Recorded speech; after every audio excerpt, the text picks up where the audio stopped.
Olá, boa noite, gente. Ninguém entrou ainda. Pode entrar, mas eu não vejo. Vamos lá.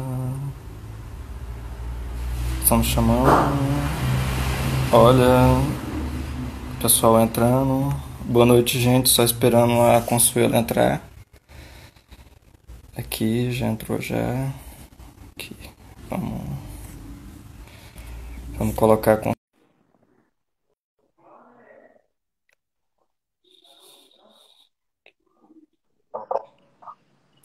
Oi, Olá, boa noite. boa noite, tudo jóia? Tudo bom? Que ótimo.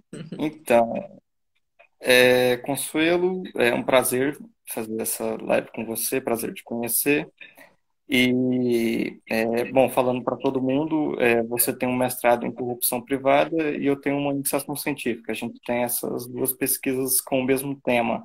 E, Uhum. obviamente, como você fez um mestrado, você tratou de forma um pouco mais ampla de forma bem mais detalhada do que eu, né?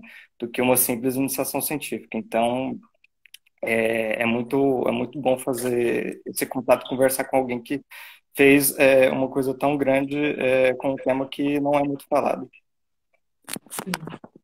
Bom, eu agradeço também muito o convite. Foi muito bom saber que quando você entrou em contato comigo, contando da sua iniciação científica, porque, como você mesmo falou, Márcio, é um tema que as pessoas ainda não sabem muito bem do que se trata, mesmo na academia. Uma dificuldade que eu encontrei durante a pesquisa era convencer as pessoas de que era um problema real, de que existia. Então, é muito bom ver outras pessoas pesquisando isso e a gente abrir esse espaço para discussão. Então, Perfeito. agradeço muito. Não, que bom. E assim, bom, a gente tem a corrupção privada diferente da pública, no seu objeto jurídico. A tutela da corrupção privada é a livre concorrência. E como concorrência, ela tem uma implicação com competição, a gente também vê um vínculo com uma outra tutela, que é a tutela do fair play, do jogo limpo, do Uhum. jogo justo. Então, assim, com um devido processo legal, implicando essas duas coisas, então eu costumo falar que a corrupção privada ela tem uma dúplice tutela, essa da concorrência, da livre concorrência e do fair play. Aí também dialogando mais diretamente com as questões do futebol, dos esportes. Sim. Então, tendo essa base, mais ou menos, como você olha a corrupção privada e como você também trabalhou. Bom, então vamos lá. Eu vou começar falando o que é corrupção privada, né? Justamente Claro. porque temos pessoas aqui de diferentes áreas. A corrupção privada é um fenômeno que ocorre à semelhança da pública em termos de estrutura, Sim. quando um funcionário de uma empresa, né, por exemplo, aceita um valor de um terceiro para favorecer esse terceiro em alguma contratação da empresa na qual ele trabalha. Como você bem falou, essa questão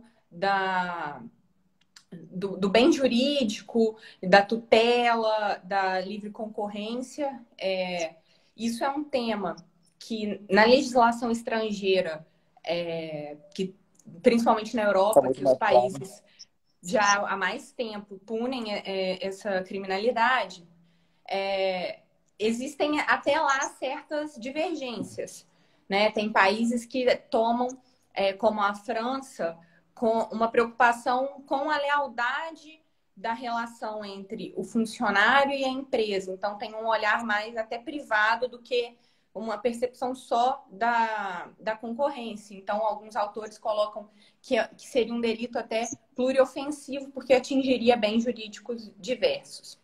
Mas, sem Sim. dúvida, quando a gente fala em corrupção privada, a preocupação é justamente de garantir a igualdade entre os competidores do mercado, né? Para que não seja um suborno que vá fazer a decisão pela contratação de X em detrimento dos demais.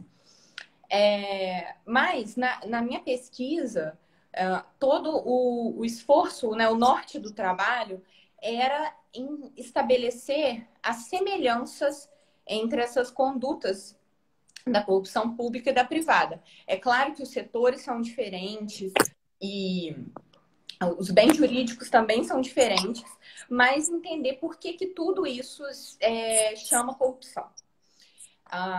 E aí vem por essa questão do meio empregado para ofender o bem jurídico. Tem um professor alemão que chama Urs Kinshäuser, que ele estudou especificamente, ele estuda especificamente corrupção e a corrupção privada, e ele tem um artigo muito bom só dedicado a explicar esse questionamento. O que tem de comum entre essas condutas? E ele fala que, por exemplo, a exemplo de outros crimes, como tem a violência ou a grave ameaça como um meio para se atingir aquele bem jurídico, a corrupção seria isso. Então, seria possível existir tantos delitos, tantos crimes de corrupção, quantos bens jurídicos elegíveis. E, sem dúvida, a concorrência, a lealdade da concorrência é um dos elementos a se tutelar para justificar a tipificação da corrupção privada aqui no Brasil. Como você bem falou, a gente tem várias situações, principalmente a partir da Operação Lava Jato e relacionadas ao esporte, que tem trazido essa questão dessa necessidade e desse crime, que ainda não existe no Brasil. Você vai falar? Pode falar. Não, eu ia até continuar falando sobre os projetos de lei, mas não sei se você quer falar alguma outra coisa antes. É que a gente tem a pauta, né? Mas a gente não precisa ficar restrito. A gente pode estar fazendo outras referências e até pular um ponto ou outro. Mas assim, eu só queria falar que você está falando do meio da corrupção. Então, a corrupção ela se vale muito do compadrio, do que também a doutrina fala de conluio. E assim, a exigência do ponto 1.3, que é a bilateralidade de quem está dentro da empresa e de quem está fora da empresa, que é de outra empresa. E também na corrupção.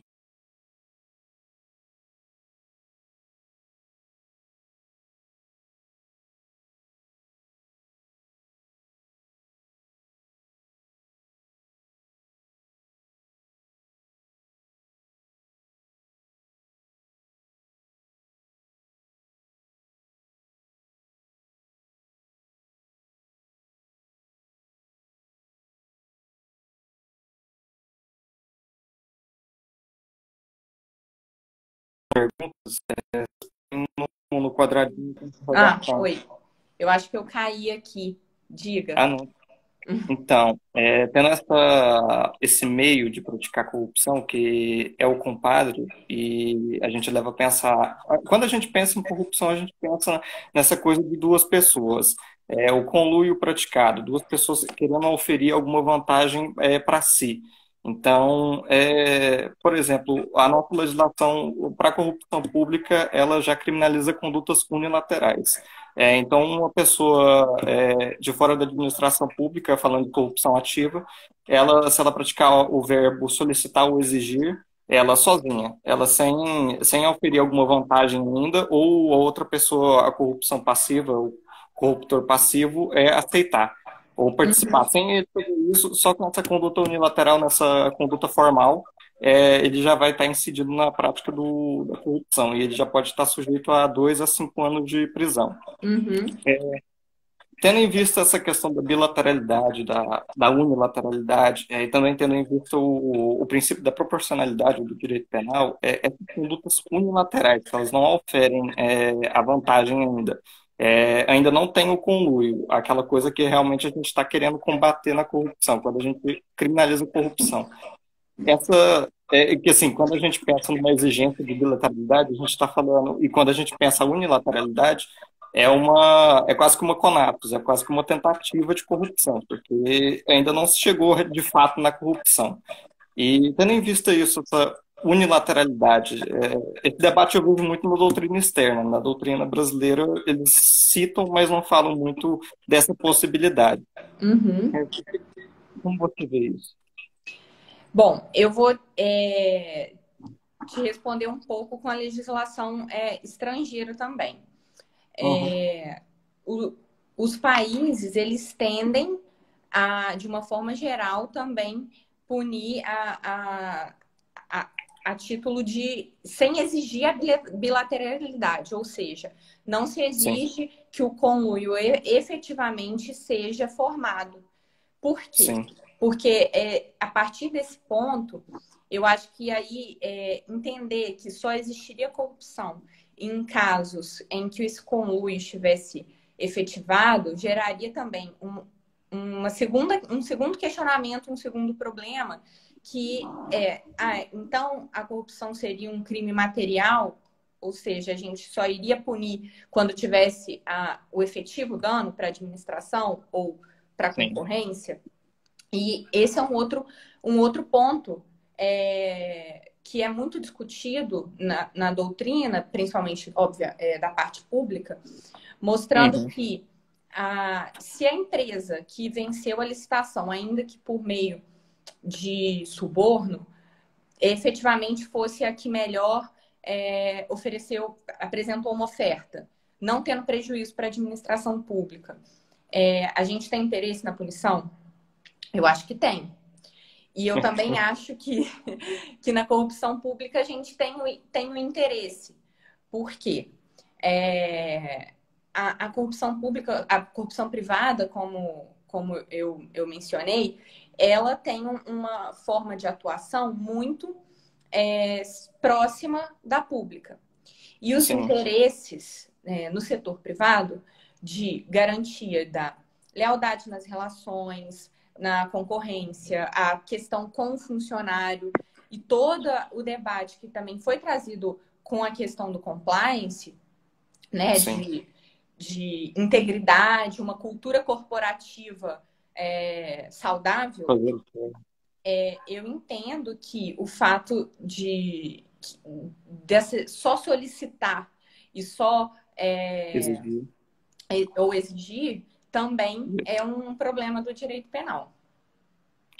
Claro, mas a grande questão que eu vejo é a questão do princípio da proporcionalidade. Por exemplo, esse cara não chegou a fazer corrupção de fato, então eu imagino que a pena máxima, aí tendo em vista outras condicionantes, por exemplo, conduta social, etc., do artigo 161, né, a partir de 59, então, do Código Penal, essa pessoa não, ao menos ela não vai ficar com o máximo da pena.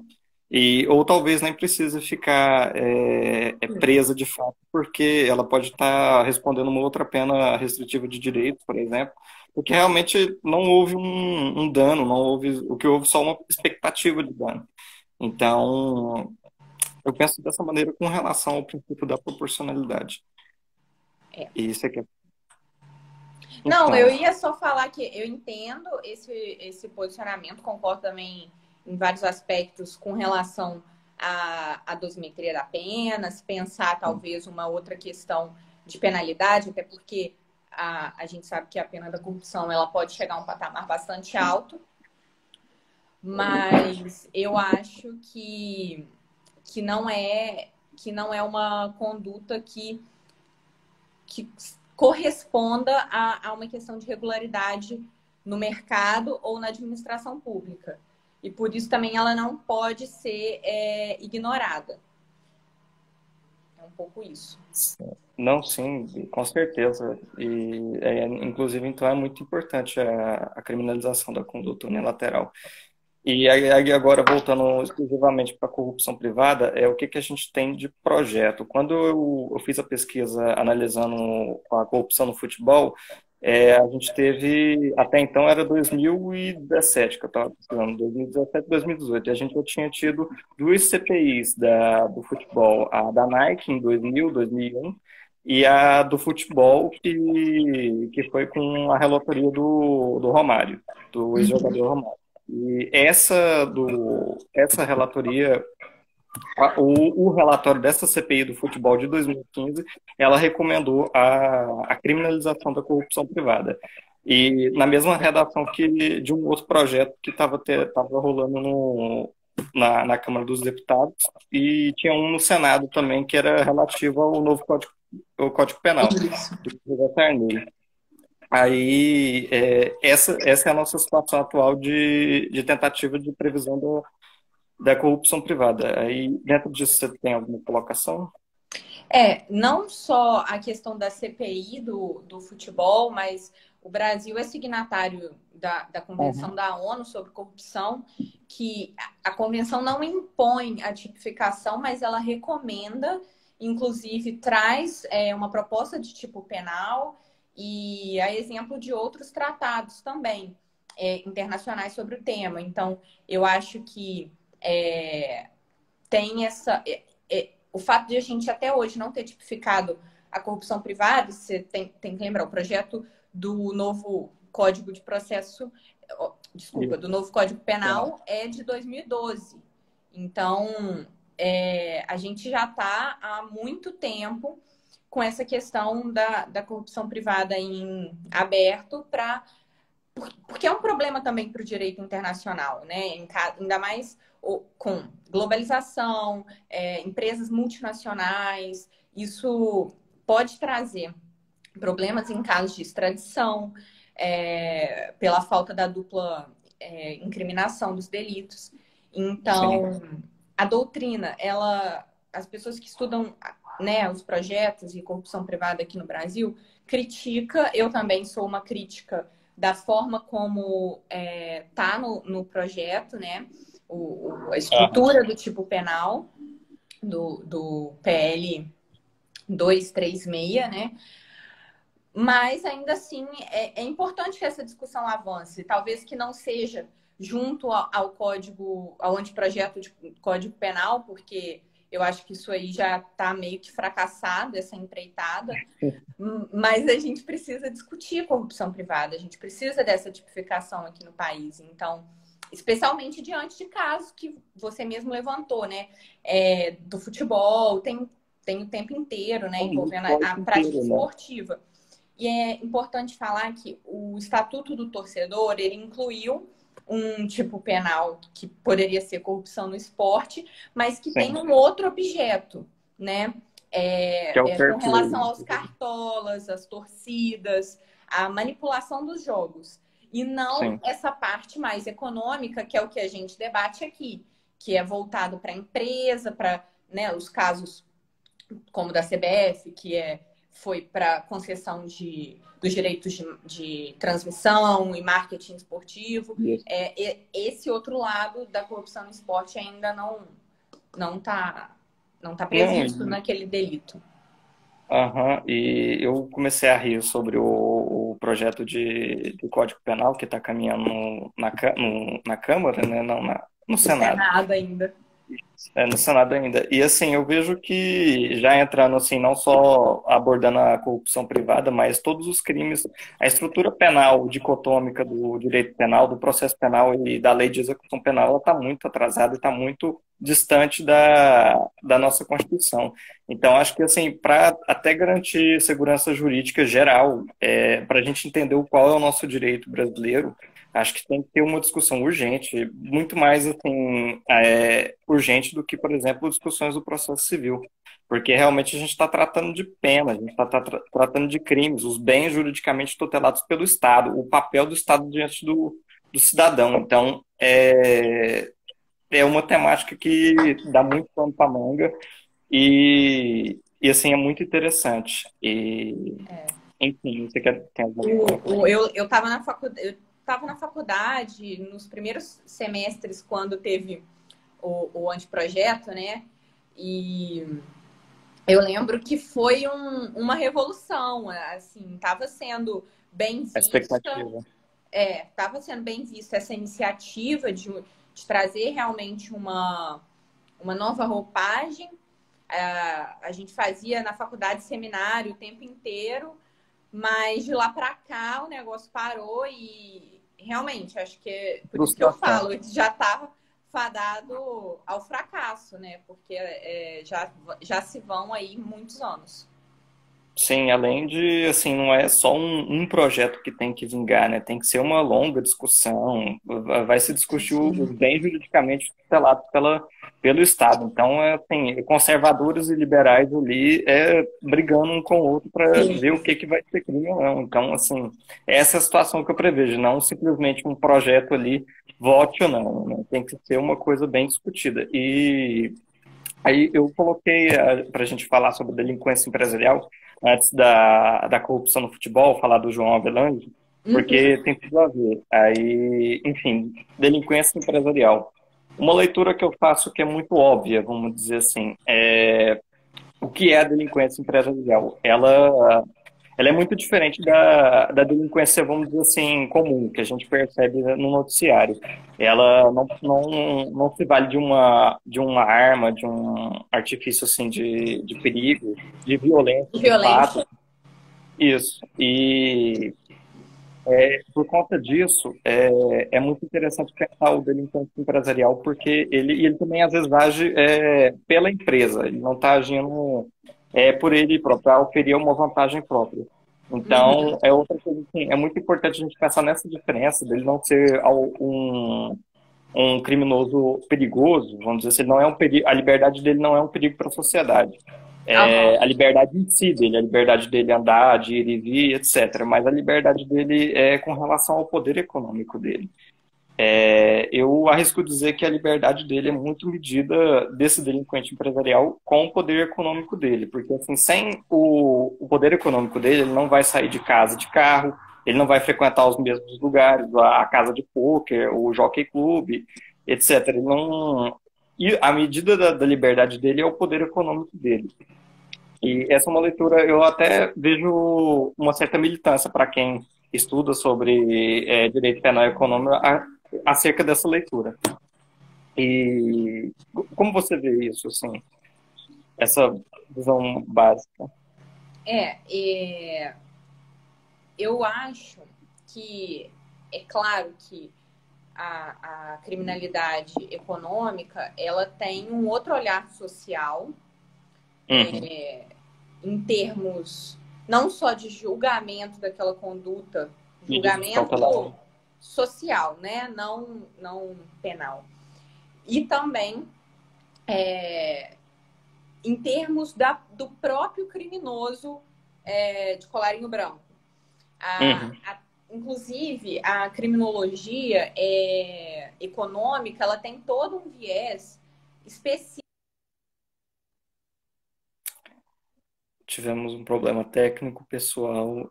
Só ressaltando, quem tiver perguntas, façam perguntas no quadradinho com interrogação. Pode falar.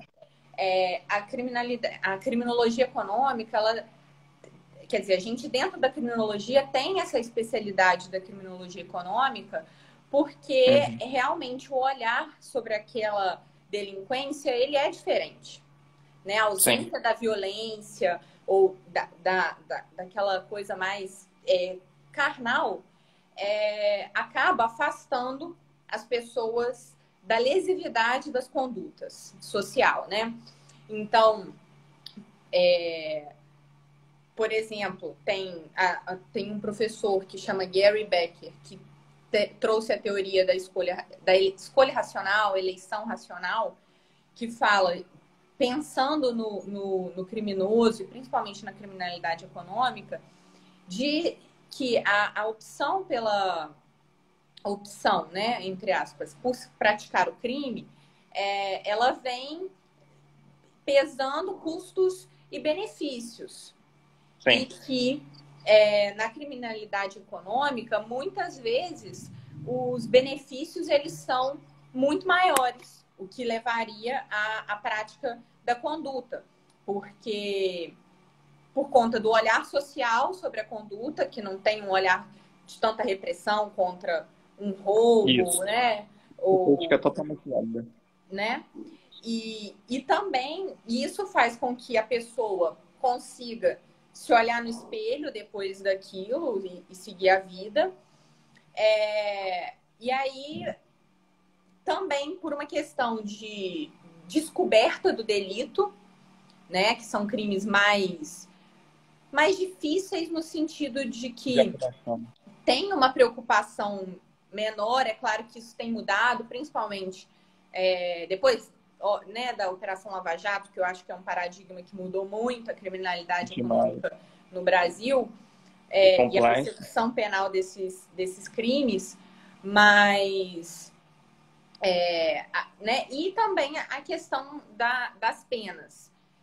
Eu sei que quando se fala em pena, principalmente para delitos sem violência ou grave ameaça à pessoa, a gente tende a não ver razão para penas mais severas.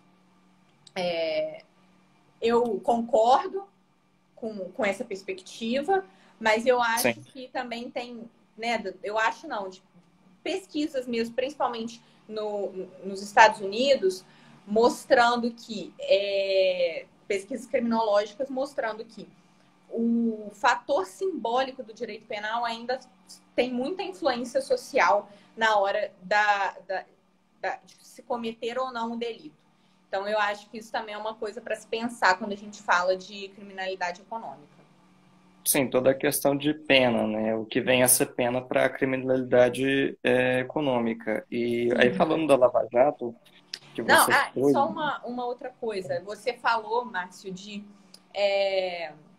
muitas vezes a pessoa está agindo em nome da empresa, da corporação, né? Isso é um outro debate muito forte também nos países do Common Law, principalmente nos Estados Unidos, que tem uma tradição já na responsabilização da pessoa jurídica e mostrando como ambientes, né, corporativos que não são saudáveis estimulam a prática dos delitos. Então, esse é um olhar que a gente também precisa ter, né, em termos de cultura corporativa, em termos de compliance, e em como isso, principalmente porque a gente não é jurídica nesses delitos, né? Então, a gente tem que pensar toda a estrutura corporativa como causa e também como cura de delitos. Até o professor Arthur Gueiros tem um artigo com esse título, né? A empresa como causa e cura para os delitos. É bem interessante esse olhar que ele traz, junto com a professora Cecília. Perfeito. O Arthur, até dar um abraço para ele, ele ajudou na divulgação e eu achei muito legal. E eu também estou lendo a doutrina dele aos poucos, e é uma doutrina nova e eu estou gostando muito. E assim, mandando um abraço para ele. Aí você citou a Lava Jato. Por exemplo, a Lava Jato ela adotou um discurso muito apurado para ela dar certo. E um dos argumentos que ela usou foi a questão do conceito do patrimonialismo. O Deltan Dallagnol, ele deu várias palestras, ele deu muito artigo de opinião, entrevista falando do combate ao patrimonialismo. Esse conceito, ele é muito usado na nossa sociologia.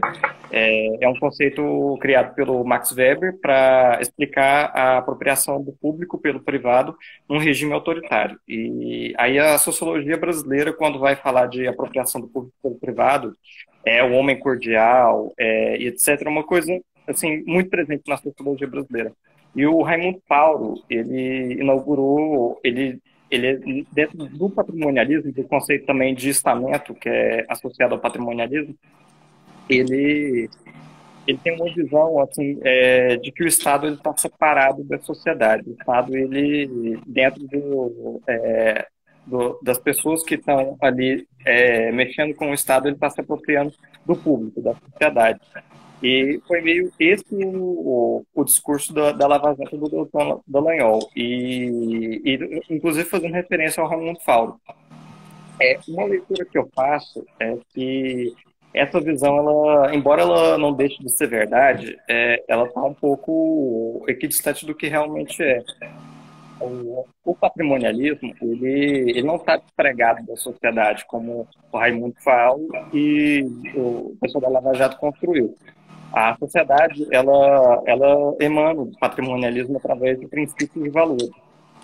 Então, não tem como você despregar simplesmente do Estado. E foi assim a Lava Jato inteira, e foi assim principalmente nos acordos de leniência. Tá escutando bem?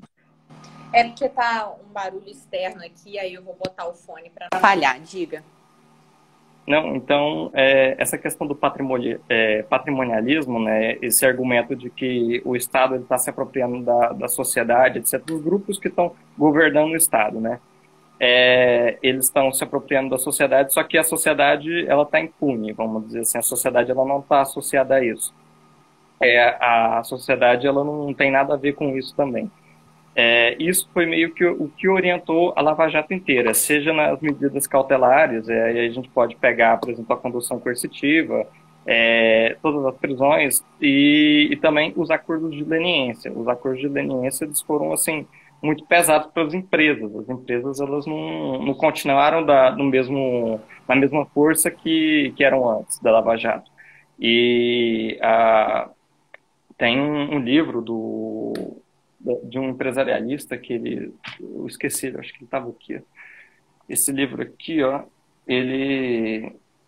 do Alfredo Vardi, ele sintetiza muito bem como é que foi o espetáculo da Lava Jato e o tom maléfico foi os acordos de leniência, porque os negócios que a Petrobras tinha, elas iam assim, de mais de 100 bilhões.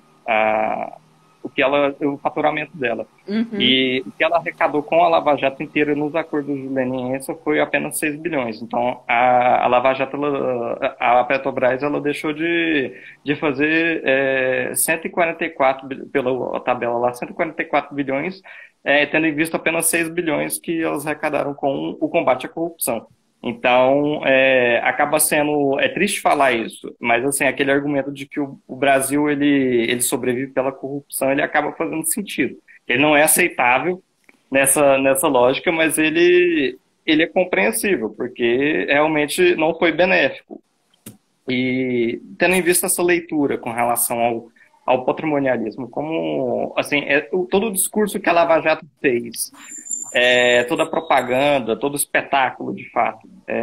Como você vê, assim, e pensando na delinquência empresarial e etc., os equívocos. Bom, vou tentar responder a essa questão que é muito difícil de se falar, e principalmente aqui numa live, né? Mas a partir de um outro ponto que eu trouxe na minha dissertação para falar sobre a necessidade de a gente tipificar a corrupção privada. Eu apresentei um pouco essas questões do patrimonialismo e de uma apropriação do público pelo privado e privado pelo público também, em alguns momentos,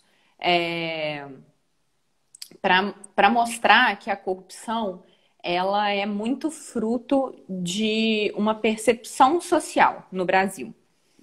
E que em vários períodos, ela fez parte realmente de todas as negociações como uma questão comum de negócio.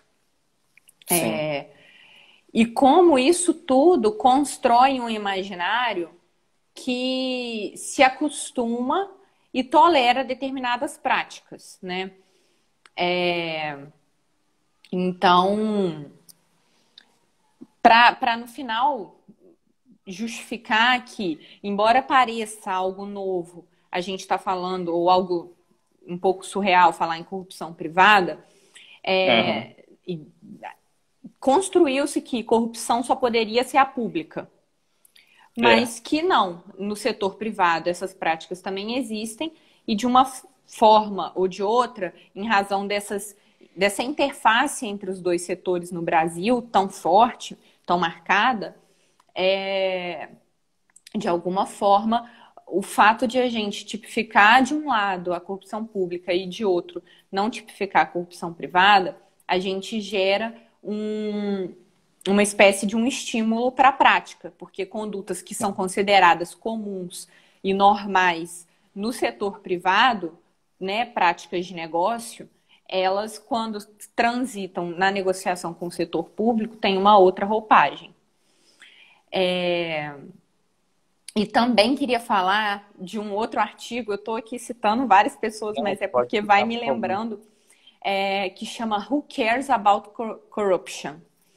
Aham, Inclusive, se quiser, depois eu posso compartilhar, mas é uma por análise favor. mais econômica do que de direito, mostrando como existe todo um mercado internacional de busca por países, de empresas que buscam países onde a corrupção ela é naturalizada, ela é comum, como aqui no Brasil, né? Sempre se falou Sim, que era, como um bom mercado para se atuar.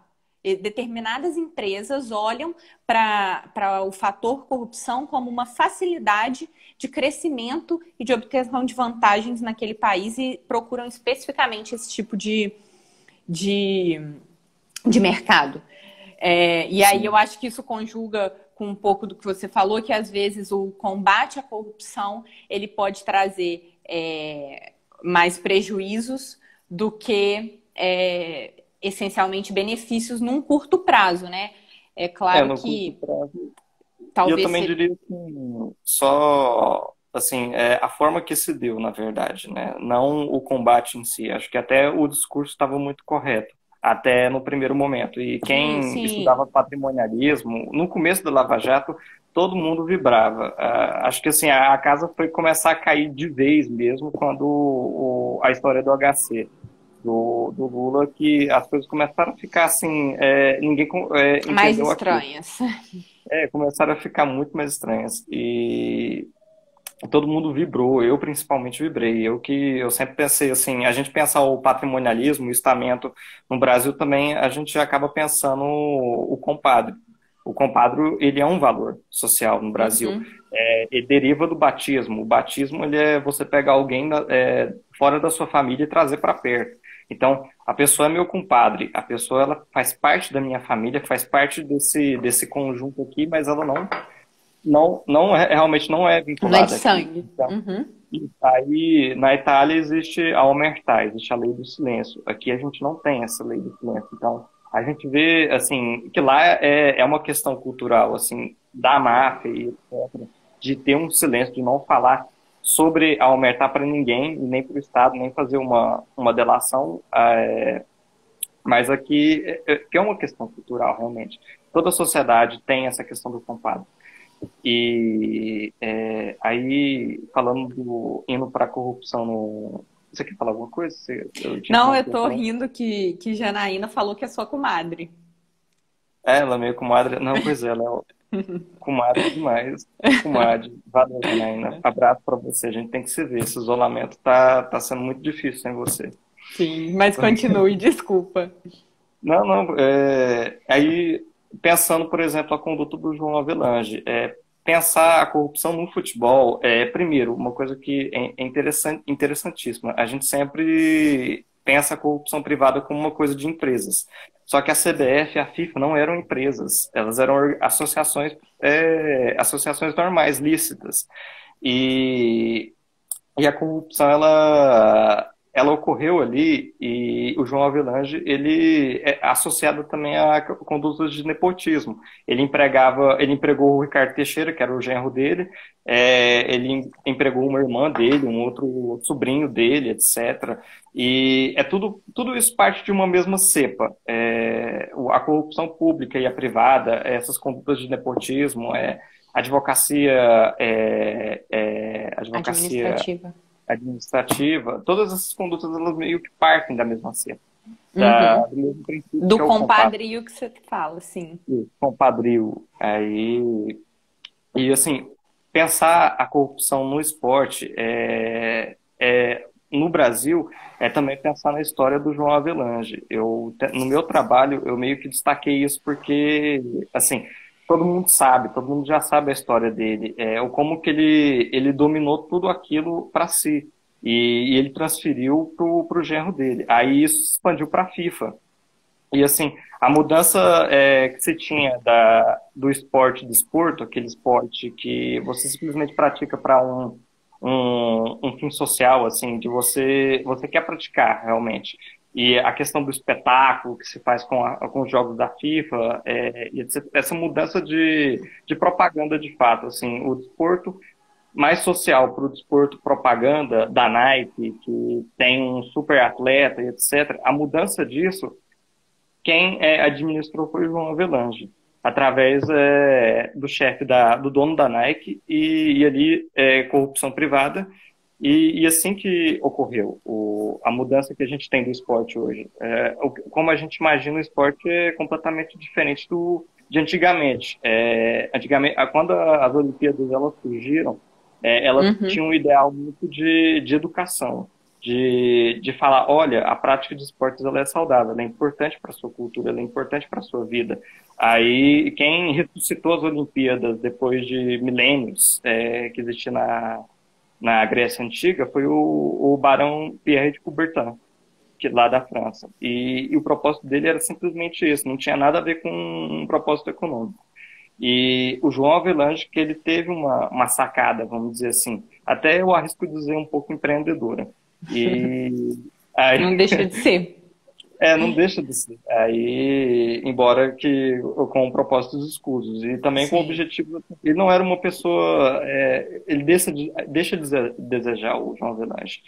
E mas ele teve uma grande sacada. E foi ele que criou assim todo o espetáculo, o maior espetáculo da Terra que a gente que costuma falar da Copa Mundial de Futebol, entendeu? Quem realmente construiu foi ele através das marcas esportivas, a Nike, a Adidas e etc. E essa é a nossa a delinquência empresarial. Ela parte dessa mesma cepa que é o comprado, todas essas condutas. Sim. E aí, você tem alguma coisa para falar? Não, não, só que eu concordo completamente com você aí nesse ponto, porque e isso conjuga com o que a gente está conversando sobre a mistura entre o público e o privado também, né? Sim. E em momentos que um vai sobrepondo o outro. Eu Uhum. concordo totalmente. Engraçado, assim, fica meio que um clichê a gente só criticar o pessoal da Lava Jato, mas eu estava lendo ontem a denúncia do Marcelo Odebrecht.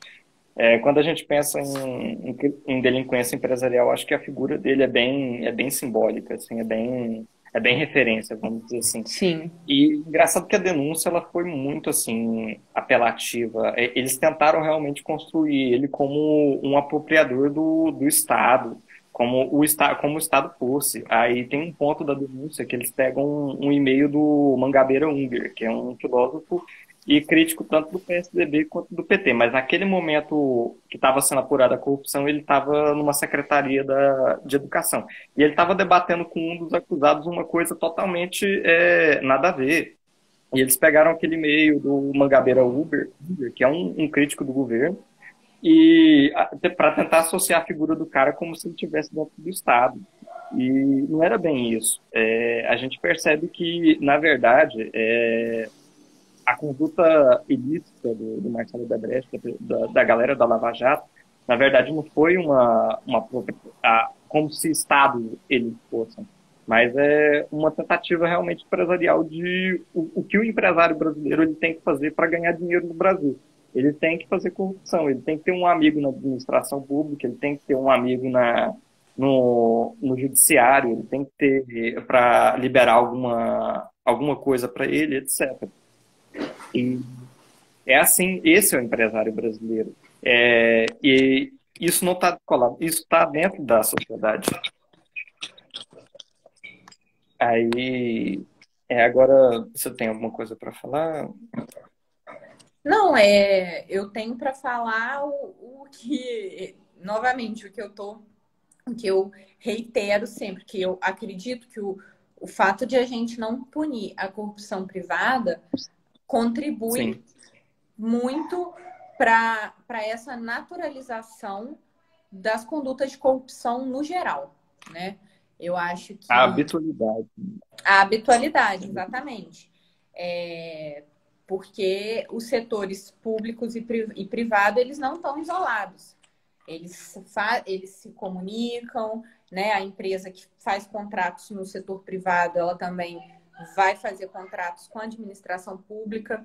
Então, a gente Sim, tem que encarar a situação com a seriedade que ela precisa, com ter questões de segurança jurídica, tratamento isonômico, tratamento igualitário, até um ponto que eu levanto é que, por exemplo, a figura do funcionário público por equiparação permite a punição de agentes do setor privado, de empresas concessionárias da administração pública, por práticas de corrupção privada, a título de corrupção pública, porque o Código Penal tem um entendimento maior, amplo, mais amplo sobre o que é funcionário público. Então, entendi. a gente precisa mesmo pensar uma forma de tratar a corrupção privada com a seriedade que ela precisa para garantir igualdade de tratamento e passar uma mensagem no mercado. Sim, Quando eu estava estudando a legislação estrangeira, alguns países, como a Inglaterra e a Suécia, punem a corrupção privada e pública no mesmo tipo penal. Não há uma distinção, seja de pena, seja de procedimento, está no mesmo crime. sim. E eu encontrei, inclusive, alguns artigos suecos que traziam análises estatísticas de casos de corrupção pública, privada, e que ficava muito evidente essa questão de que os agentes eram os mesmos, seja na corrupção privada, seja na corrupção pública. Então, mostrando que aquela empresa ela fazia contratos com o setor privado e contratos com o setor público, e nos dois ela reproduzia aquela prática. Então, Não, não pode uma conduta ter um tratamento e a outra ter uma benéfice tão grande. não, e nessa relação, o que eu defendi no meu trabalho também seria a concomitância da corrupção pública com a privada. Sim. O João Avelange, quando ele estava ali administrando a CBF, é, não, ele estava administrando a FIFA, mas quem estava administrando a CBF na Copa de 70 teve 69, 60, 70, o governo do Geisel, ele emprestou uma parte do Fundo de Assistência Social para a CBF. E isso aí foi uma corrupção pública. E então você percebe aí uma concomitância, um paralelo de quem está praticando corrupção privada também está praticando corrupção pública. E há uma concomitância entre as duas condutas. E é como assim, como a estigma, a propaganda é só da corrupção pública, o que fica assim, a corrupção pública ela é a pontinha do iceberg, mas embaixo do iceberg existe um mundo, ou melhor, um submundo E eu de acho corrupção que ninguém que conhece. isso contribui para a visão que a gente tem sobre o Estado também, Sim, porque parece que a corrupção ela é só uma coisa do Estado, é só uma coisa do político e da administração pública, quando na verdade ela é uma coisa maior, né? É um fenômeno social como um todo, não só um fenômeno público e político. sim. Aí, indo para o nosso último tópico, compliance e corrupção privada, eu tenho uma leitura assim, sobre o compliance que a gente aprende que compliance é a relação de conformidade com a lei do Estado. E também compliance, o significado de compliance é fazer o certo. E tendo em vista a Lava Jato, a Odebrecht, que tinha um programa de compliance assim, referência, e assim a gente viu que esse programa de compliance ele funcionava em paralelo com o Departamento de Ações Estruturadas, que era só para pagar propina. Uhum. Então a gente viu eficiência nessa interpretação do compliance com relação à conformidade, porque ela denota o seguinte significado: eu estou me conformando à lei do Estado, eu não estou, não necessariamente eu estou concordando com ela, eu simplesmente estou cumprindo com as ordens porque é uma imposição do Estado. E eu percebo assim meio que uma falha nessa interpretação do compliance. E eu queria, pode falar. Não, eu ia falar um ponto que é uma preocupação de lá para cá, a questão do compliance, né, 2013 para cá, o compliance no Brasil ele tem mudado muito, mas a gente ainda não tem instrumentos que meçam a eficiência desses programas. Né? Agora, e aí isso é legal, no CPJM, que é o centro de pesquisa que eu faço parte, né, da UERJ, no Rio, a gente está conduzindo uma pesquisa para avaliar esses critérios de eficiência dos programas de compliance no Brasil, a exemplo de outras pesquisas feitas fora também, para a gente justamente pensar o seguinte: o compliance está na moda, todo mundo ouve falar em compliance hoje, as empresas querem botar código de condutas e tal, mas isso efetivamente está como consequência tendo uma melhora no comportamento dessa empresa? Ou é só uma questão como na Odebrecht e tem até na Netflix tem um documentário que chama Na Rota do Dinheiro Sujo, que o primeiro episódio da primeira temporada trata do caso do HSBC. Sim, e como eles tinham pessoas no compliance, né? Os funcionários de compliance deles estavam lá só para apagar os alertas de transações suspeitas. E aí começa com um cara falando que ele foi contratado achando que ia, nossa, vou atuar no compliance, eu queria ir para a polícia, vou atuar no combate à corrupção, tal. E ele estava lá só para apertar um botão quando o alerta acendia. Então, eu acho que isso é uma discussão relevante. A gente não tem essas métricas aqui no Brasil, essas pesquisas, e a gente precisa fazer. Porque tá aí, o Odebrecht mostrando que era uma outra coisa. E com relação à corrupção privada, eu acho que faz muito parte do compliance a preocupação com a corrupção privada, né? Não só porque a corrupção privada, além de ser uma preocupação com a lealdade e concorrência, ela também é uma preocupação da empresa, porque ela gera um prejuízo para a empresa e a empresa não quer que os funcionários sejam corruptos com ela.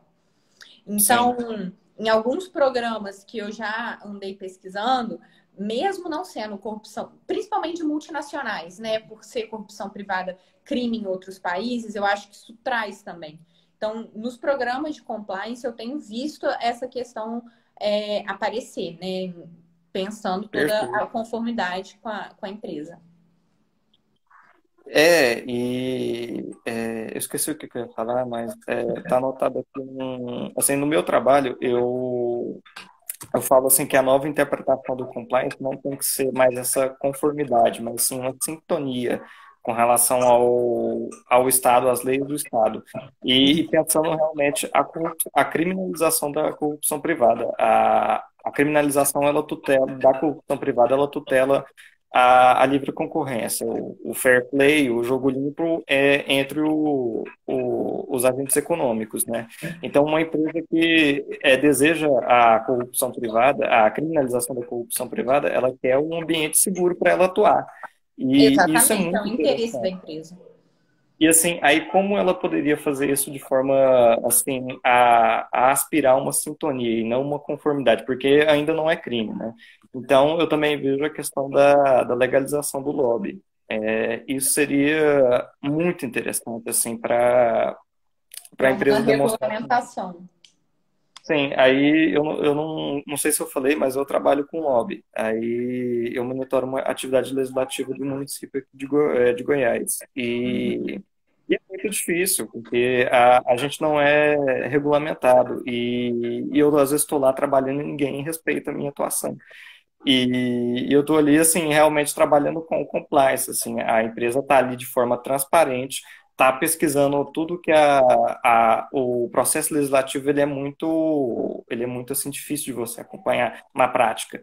Então, assim, a empresa está ali de forma transparente, de forma, assim, oficial, Uhum. querendo saber o que está fazendo, o que está acontecendo, porque ela tem interesse ali. Direito também é interesse. Então, ela não está errada de pagar alguém para estar ali acompanhando e conversando com os vereadores e É, tentando trabalhar. é aquela questão, quando não se tem regulamentado, fica ruim para os dois lados, né? A empresa que às vezes tenta atuar de forma legal e não consegue, às vezes, né? Eu acho que o nosso tempo está acabando, hein, Márcio? Eu não tenho o time aqui, mas ele está acabando mesmo. Ele vai fechar daqui 1 minuto. Então, Bem, pode a gente fechar essa live aqui. sim, já pode fechar. Eu queria agradecer de novo você. Obrigado por você ter topado essa live. Você Ah, foi eu agradeço. Foi muito. ótimo conversar com você. Passou Também, rapidinho. Uma pena que é, essa discussão tão interessante não vai dar tempo da gente discutir, mas um ponto muito legal que você levantou aqui no final sobre o lobby. sim, lobby, e essa questão de sintonia, eu acho que essa é peculiar. E essa realmente vai fazer um diferencial para apresentar o compliance, um novo compliance, o que seria o compliance depois da Lava Jato. E queria agradecer também ao CPJM, vocês divulgaram ali a live, foi muito bom, e também o trabalho que vocês estão tendo. Eu conheci vocês no início do ano, parece que vocês surgiram no final do ano, né, do ano Uhum. passado, e foi muito bom, assim, porque acho que eu não tinha acesso a alguns artigos que vocês postaram. É, E é muito bom assim, conhecer gente que está também pesquisando sobre corrupção privada, porque até então parecia que era só eu. eu também tinha essa Aí, sensação. Muito bom te encontrar também. Eu pois é. agradeço o convite. A intenção do CPJM é justamente isso: divulgar o conhecimento científico, a gente trazer esses debates, porque é assim que a gente evolui mesmo, cresce na doutrina. É muito bom. Perfeito, obrigado, Consuelo. Um Beijo. beijo. Obrigado. Tchau, tchau. Aqui.